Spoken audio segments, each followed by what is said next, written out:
Hi everyone, welcome to another episode of What the Haul. This is now called The Edit. This is the new one episode. I've got my notes ready. Let's run the intro. Bum bum bum bum.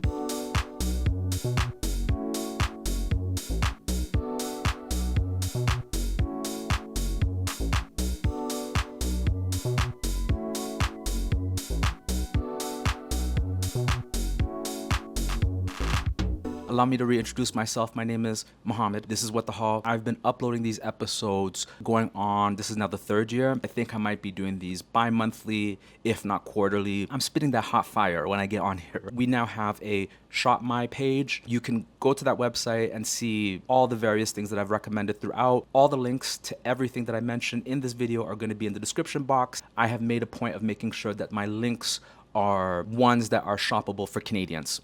I'm looking out for you. All right, so let's get down to business and start talking about what is new, what is currently on the horizon. Now, like I said, I'm late to TikTok. I've been getting a lot of beauty ads recently, but I don't subscribe to much beauty on TikTok, which is interesting. One thing that I've noticed in the last quarter is some nostalgia happening. Items that have been going for like 20 plus years and are being reintroduced to the people. First is the MAC Strobe cream. They've updated that with a new packaging. You know, it used to have a hard plastic, really rigid sort of packaging. Now it's in like, I think a softer squeeze tube. That right there is indicative of the tariffs. I'm certain of it. Just recently, I noticed that Benetint, so the Benefit Hero product, their stain, it's gotten an update. There's 3 shades, so you have the classic plus 2 new others. It used to have a brush tip, almost like nail varnish, but now it has a doe foot. I think Benefit might be struggling. I don't see it so much on social. If that's something that speaks to you, have a look at that. And then the third nostalgic product, Juicy Tubes. They've kind of resurfaced again. They're acting as if they weren't on the shelves for a while, but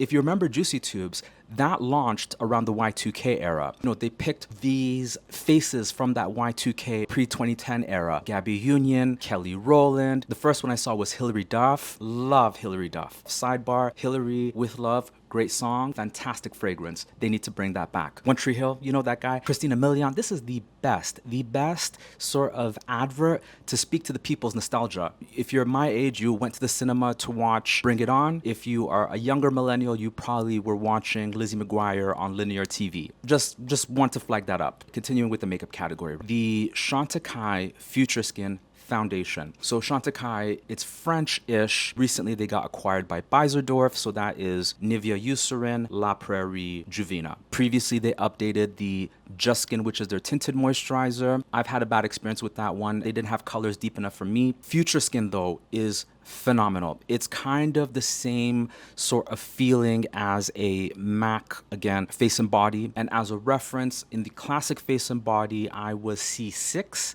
and in Future Skin, I am Banana. The Chantecaille would be great in a hot, humid climate or for somebody with a combination skin. If you have dry skin or you're using it in the winter time, you have to really moisturize, really exfoliate because it does cling. Now they have a wider shade range. I don't know if the texture is different, but it does feel nice. It does look invisible. It just makes you look like a better version of yourself. And you'll recognize the new version because it has the letter C indented on the lid. Have a look at it. If you can get to a Holt Renfrew, the Chantecaille website does have shipping to Canada and globally. We're going into summer. Maybe you need to up your sunscreen game. First, there's one from First Aid. I haven't used much First Aid products for the face, but you know, I like the brand's ethos, the idea of everything is hyperallergenic, fragrance-free. So they've come out with a fluid SPF. I think it's a factor 45, maybe a 50. It's got the oatmeal, so it's calming. I think it's going to be good for those of us with normal, slightly dry skin. Again, I worry about how it's going to interact with humidity, but it does look very promising, and it's all chemical. You know, on TikTok, there's the trend, propaganda that I'm not falling for. Mineral sunscreen, I'm not falling for it. Unless it's a tinted makeup-y product, count me out. I saw somebody's TikTok about the Tower 28 on dark skin. Atrocious. Over here, we love a chemical sunscreen. Sorry. Continuing with that, if we want active, more treatment sunscreens, I've always rated the Murad day creams. I believe there's 4. In some of the visuals, I'm seeing only 3 for Canada. So you have your standard hydration formula, one for acne control, vitamin C, and the retinol. And I believe they're factor 50, and now they have pumps, which is really handy. I've tried the old formulations of the different franchises. I've always had a good experience with those, so definitely another one to consider. Also, make sure you're popping into your local Marshalls, Winners, TJ, TK Maxx, wherever in the world you might be, because you may find the old packaging on offer. Dermalogica also has a new moisturizer. There's a factor 50 in the Biolumin. Their moisturizer is only available in the States, all the other parts of the world. But if you're traveling or you have somebody who's going to be abroad, definitely one to look at if you like your Dermalogica. In addition to that, they've also extended the Age Smart collection. I'm currently using this and I'll report back. This is the Multivitamin. So this is the new anti-aging moisturizer. I've been using it for at least a month now, so I definitely have some thoughts. I will report back on this one. What else? Yes, this one I have in the mail. There's a new serum from Tilbury. I love Tilbury skincare. I will die on that hill. There's new serum. It's got the TXA, the tranexamic, the vitamin C. What spoke to me is it explicitly said it's for face and eyes. Much like what Chantecaille does, the Vital Essence, which is another favorite of mine, that was a serum in a big container that was for face and eyes. Very, very promising. I can't wait for this to arrive, and I'll also report back on that one. Just remember to bring this up. Pore has come out finally with an SPF product. And the contentious part here is globally, it's stating that it's a chemical filter. The one that they've launched in the US is also factor 50, but it's mineral.